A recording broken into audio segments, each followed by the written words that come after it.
So అట్లా ఉండకూడదనే ఉద్దేశంతో positive మైండ్లో తీసుకొని దాన్ని మార్చారు.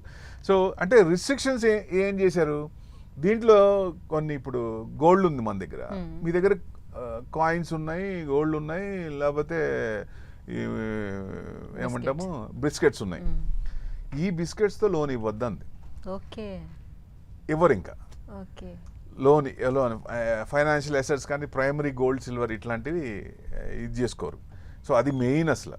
ఇదివరకు ఏంటంటే బిస్కెట్స్ కానీ కాయిన్స్ కానీ ఆర్నమెంట్స్ కానీ ఏదైనా ఇచ్చేవాళ్ళు. సో అది కొంచెం రిస్ట్రిక్ట్ చేసింది. బారోవర్స్ ఏమో ఇప్పుడు కాన్కరెంట్ లోన్స్ కూడా వద్దంటోంది. ఎందుకంటే ఎక్కువ లోన్స్, ఇప్పుడు టాప్అప్స్ కానీ ఎక్కువ టాప్అప్స్ కంటిన్యూస్గా, ఇప్పుడు లోన్ తీసుకొని మళ్ళీ ఇంకొక లోన్ అట్లా కంటిన్యూస్గా ఉంటే అది కూడా కొంచెం ఇబ్బంది. కన్జంప్షన్, వాళ్ళు కన్జంప్షన్ ఏం చేస్తున్నారు, కరెక్ట్గా ఇన్కమ్ జనరేటింగ్ ఏమన్నా చేస్తున్నారా, ఇన్కమ్ జనరేషన్ కోసం గోల్డ్ లోన్ పెట్టి తీస్తున్నారా, తీసుకెళ్లి స్టాక్ మార్కెట్లో పెడుతున్నారా, ఇక్కడి నుంచి వస్తుందని, ఇది కూడా చేయకూడదు. ఏం చేస్తున్నారు, మనం లోన్ ఇచ్చినప్పుడు వాళ్ళు కంపల్సరీగా డిక్లేర్ చేయాలి. అది కూడా బ్యాంకులు మళ్ళీ రివ్యూ చేయాలి, మంత్లీ రివ్యూ చేయాలి, కరెక్ట్గా యూసేజ్ అవుతుందా లేదా. ఎందుకంటే బ్యాంక్ స్టేట్మెంట్ చూస్తే మన జాతకం మొత్తం బయటపడుతుంది టోటల్, ఎవరిదైనా సరే. సో ఆ బ్యాంక్ స్టేట్మెంట్ చూస్తే మొత్తం ట్రాన్సాక్షన్లో తెలుస్తుంది ఏం చేస్తున్నారు, ఏం చేయబోతున్నారు అనేది అర్థమైపోద్ది కదా. సో దాని ప్రకారం ఉంటుంది అన్నమాట.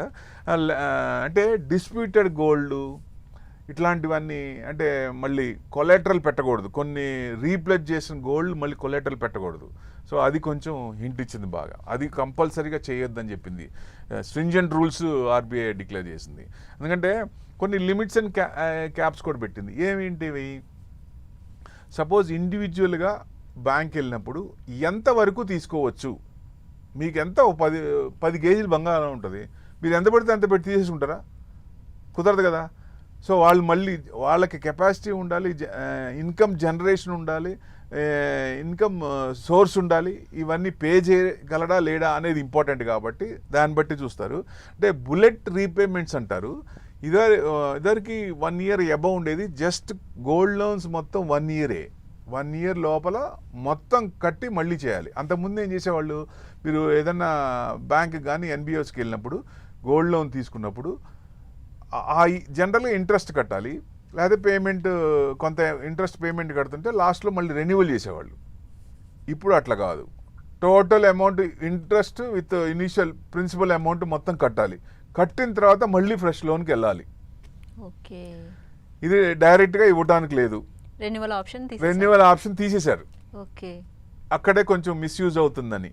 ఇక్కడ ఇంకొక పాయింట్ ఏంటంటే, అది తీశారు బాగానే ఉంది, ఏజెంట్స్ పెరుగుతారు ఇక్కడ, బ్యాంక్ దగ్గర ఏజెంట్స్ పెరుగుతారు.